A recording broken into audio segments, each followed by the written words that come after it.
खुलुमबाय बेयो बड'लेण्ड इंखं टेलिभिजन दिनै 1 मार्च 2023 बुधबार खालि सानसेनि बरादखौ नोंथांमोननि खाथियाव लाबोदों आं सदानन्द दैमारिया।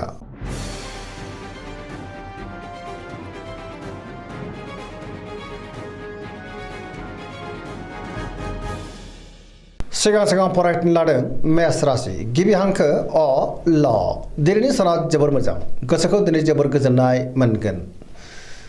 समाजाव गोबां मान मोननो हागोन बयजोंबो गोरोबनो रोंगोन आरो अनजागोन मावनो लानाय खामानिखौ थि समावनो आरो गोरलैयैनो मावफुंनोबो हागोन। गोसोआ दिनै जोबोर दुंखांगोन देहाया मोजाङै थागोन अब्लाबो नाथाय जानाय लोंनायाव सांग्रां जानांगोन। सोरबा लोगोनिफ्राय मोजां खौरां मोननोबो हागौ।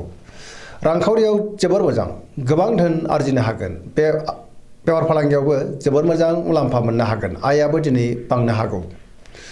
सोरबा लोगोनिफ्राय हेफाजाब मोनगोन। न'खराव दिनै बिसि फिसायनि गेजेराव अनलायनाय फैगोन। बिदा फंबायजों मोजां सोमोन्दो थागोन। गोसोनि बोलोआ बांगोन।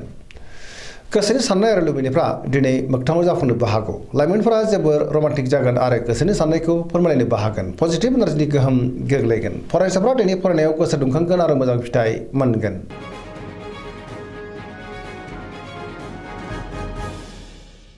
वृष राशि गिबि हांखो इ उ ब दिनैनि साना मोजां आरो गाज्रिनि गेजेरजों बाबेनलांगोन। गोसोआ दिनै जोबोर उसुखुथु जानोबो हागौ। गुबुननि थाखाय नाङा फाङा जेंनायाव गोग्लैनांनोबो हागौ। गोबां मोजां खाबुफ्रा दिनै गोमालांफिननोबो हागौ। गोसोनि साननायफ्रा देबर नांगोन। गोसोखौ दिनै जोबोर गुलाय गुजाय मोनगोन। गोसोनि बोलोआ लोरबां जागोन। मावनो लानाय खामानिखौ मावफुंनोबो दिनै गोब्राब जानो हागौ। समाजाव नाथाय मान मोनगोन। रांखावरियाव मोजां अब्लाबो नाथाय खरसायाबो बांगोन। बेफार फालांगियाव मोजां। न'खराव बिसि फिसायनि गेजेराव एना एनि फैनोबो हागौ। गोसोनि साननायफ्रा गोरोबलायाबो जानो हागौ। देहाया मोजाङै थागोन। जायखि खामानि मावानो मोनफ्रोमबो खामानियावनो माबा नङा माबा मोनसे हेंथा फैनोबो हागौ। गोसोनि साननायफ्रा दिनै देबर नांगोन। नेगेटिभ एनार्जिनि गोहोम गोग्लैनो हागौ। लाइमोनफ्रा जोबोर आला खाला जागोन।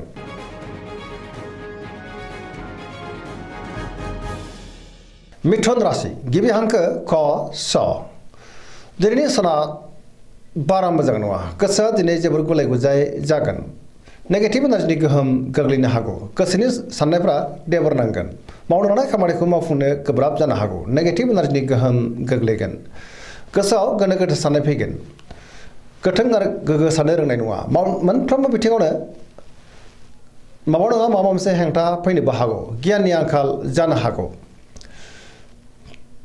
देहाया दिनै बारा मोजां थानाय नङा। जानाय लोंनायाव सांग्रां जानांगोन। रांखावरियाव मोजां अब्लाबो नाथाय खरसायाबो बांनो हागौ। बेफार फालांगियाव मोजां होनजायो। न'खराव अनलायनाय फैगोन। बिदा फंबायनिफ्राय हेफाजाबखौ मोननो हागौ। मावनो लानाय खामानिखौ मावफुंनायाव गोब्राब जागोन। सोरबा लोगोनिफ्राय हरखाबै गाज्रि खौरांबो मोननो हागौ।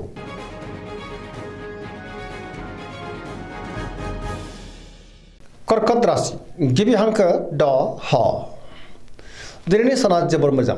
गोसोनि बोलोआ बांगोन। गावनि गोसोनि साननायखौ दिनै गुबुननो फोरमायनोबो हागोन। गोसोआ दिनै जोबोर खुसि जागोन। सोरजोंबा बाख्नाय जानानै बांसिन गोजोनगोन।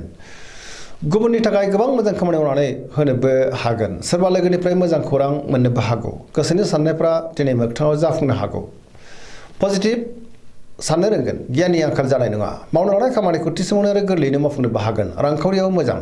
बेफार फालांगियावबो दिनै जोबोर मोजां मुलाम्फा मोनगोन। न'खराव बिसि फिसायनि गेजेराव अनलायनाय फैगोन। देहाया दिनै मोजाङैनो थागोन। फरायसाफ्रा दिनै फरायनायाव गोसो दुंखांगोन आरो मोजां फिथाइ मोननोबो हागोन। पजिटिभ एनार्जिनि गोहोम गोग्लैगोन आरो सेंग्रा सिख्लाफ्रा गावबा गावनि गोसोनि साननायखौ फोरमायलायनोबो हागोन।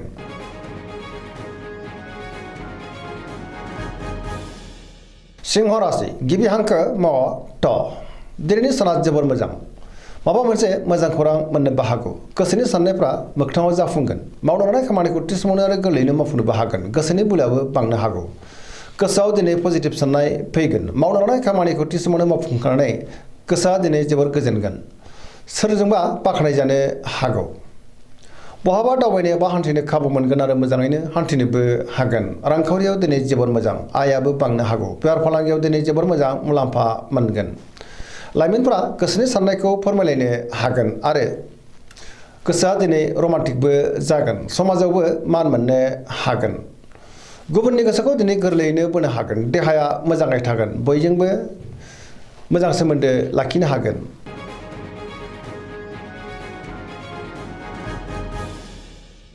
कन्या राशि गिबि हांखो प ट दिनैनि साना मोजां आरो गाज्रिनि गेजेरजों बाबेलांनो हागौ सोरजोंबा रायखोमा जानोबो हागौ गोसोनि साननायफ्रा गोरोबलाया जानो हागौ दान्थे बिदान्थेबो जागोन मावनो लानाय खामानिखौ मावफुंनायाव गोब्राब जागोन गोसोआव दिनै नेगेटिभ साननाय फैगोन गोथों आरो गोग्गो साननो रोंनाय नङा गियाननि आंखाल जानोबो हागौ सोरजोंबा एना एनि जानोबो हागौ आरो नांलाय खमलायबो जानो हागौ रांखावरियाव मोजां अब्लाबो नाथाय खरसाया बांगोन बेफार फालांगियाव मोजां होनजायो देहाया दिनै मोजाङैनो थागोन नखराव एना एनि फैनो हागौ गुबुननि थाखाय नाङा फाङा जेंनायाव गोग्लैनांनोबो हागौ गोसोखौ दिनै जोबोर उसुखुथु मोनगोन आरो नेगेटिभ एनार्जिनि गोहोमबो गोग्लैनो हागौ सांग्रां जानाया गाहाम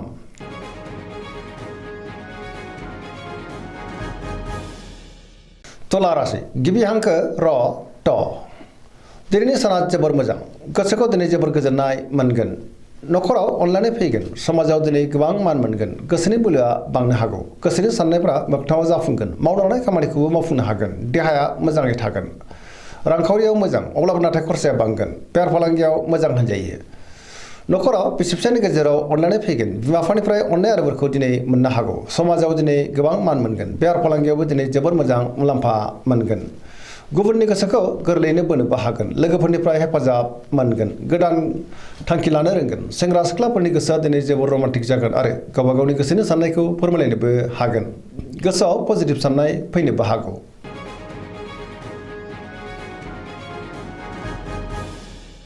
वृश्चिक राशि गिबि हांखो न स दिनैनि साना जोबोर मोजां गोसोखौ दिनै जोबोर गोजोननाय मोनगोन गोबां मोजां मोजां खाबुबो दिनै मोननो हागौ गोसोनि साननायफ्रा मोगथाङाव जाफुंगोन समाजाव दिनै गोबां मान मोनगोन गोबां मुंदांखा सुबुंजों दिनै लोगो मोनज्लायनोबो हागौ पजिटिभ एनार्जिनि गोहोम गोग्लैगोन बहाबा हान्थिनो एबा दावबायनो खाबु मोनगोन आरो मोजाङैनो हान्थिनोबो हागोन गोसोआव दिनै गोथों आरो गोग्गो साननाय फैगोन गियाननि आंखाल जानाय नङा मावनो लानाय खामानिखौ थि समावनो आरो गोरलैयैनो मावफुंनोबो हागोन गुबुननिफ्राय थोजासे हेफाजाबबो मोननो हागौ गोसोनि साननायफ्रा दिनै मोगथाङाव जाफुंगोन गोसोनि बोलोआबो बांगोन नखराव बिसि फिसायनि गेजेराव अनलायनाय फैगोन रांखावरियाव दिनै जोबोर मोजां होनजायो अब्लाबो नाथाय खरसायाबो बांनो हागौ बेफार फालांगियाव दिनै जोबोर मोजां मुलाम्फा मोनगोन देहाया मोजाङै थागोन गुबुननिफ्राय थोजासे हेफाजाबबो मोननो हागौ फरायसाफ्रा दिनै फरायनायाव गोसो दुंखांगोन आरो मोजां फिथाइ मोनगोन लाइमोनफ्रा दिनै जोबोर खुसि जागोन आरो पजिटिभ एनार्जिनि गोहोमबो गोग्लैगोन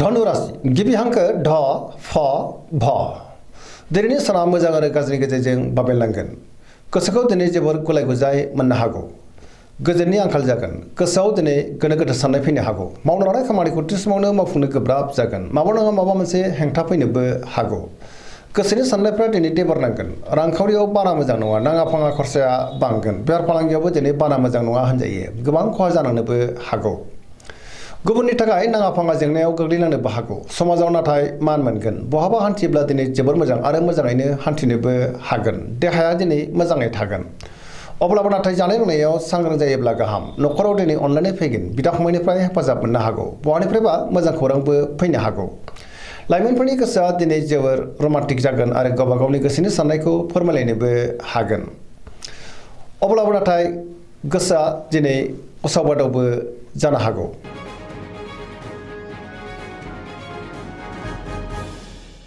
मकर राशि गिबि हांखो ख ज दिनैनि साना जोबोर मोजां गोसोखौ दिनै जोबोर गोजोननाय मोनगोन गोबां मोजां मोजां खाबुबो दिनै मोननो हागौ गोसोनि साननायफ्रा मोगथाङाव जाफुंगोन मावनो लानाय खामानिखौ थि समावनो आरो गोरलैयैनो मावफुंनोबो हागोन रांखावरियाव जोबोर मोजां होनजायो गोबां धोन आरजिनो हागोन बेफार फालांगियावबो दिनै जोबोर मोजां मुलाम्फा मोनगोन अब्लाबो नाथाय खरसायाबो बांनो हागौ सोरजोंबा बाख्नायजानो हागौ गुबुनजों मोजां सोमोन्दो लाखिनोबो रोंगोन मोनफ्रोमबो खामानिखौ दिनै गोरलैयैनो मावफुंलांनो हागोन सिगांनि बबेबा आद्रा खामानियाबो दिनै मावफुंजानो हागौ गोदान खामानियाव आखाइ होजेननोबो हागोन समाजाव बयजोंबो मान होजागोन नखराव बिदा फंबायनि गेजेराव मोजां सोमोन्दो थागोन आरो बिसि फिसायनि गेजेराव अनलायनाय बांगोन सेंग्रा सिख्लाफ्रा जोबोर रमान्टिक जागोन आरो गोसोनि साननायखौ फोरमायलायनोबो हागोन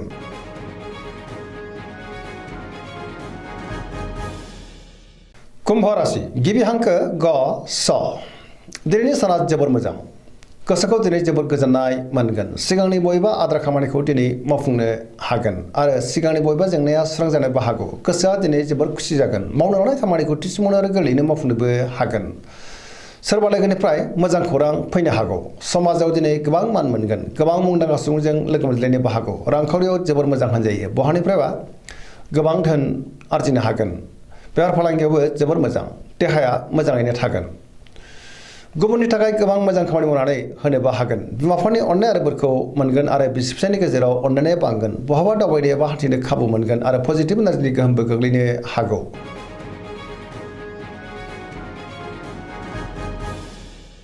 मीन राशि गिबि हांखो ड स। दिनैनि साना जोबोर मोजां। बहाबा हान्थिनो एबा दावबायनो खाबु मोनगोन आरो मोजाङैनो हान्थिनोबो हागोन। सिगांनि बबेबा जेंनाखौ दिनै गोरलैयैनो सुस्रांनोबो हागोन। गुबुननिफ्राय थोजासे हेफाजाब मोननोबो हागौ। मावनो हानाय खामानिखौ थि समावनो आरो गोरलैयैनो मावफुंनोबो हागोन। गोसोआव दिनै पजिटिभ साननाय फैगोन।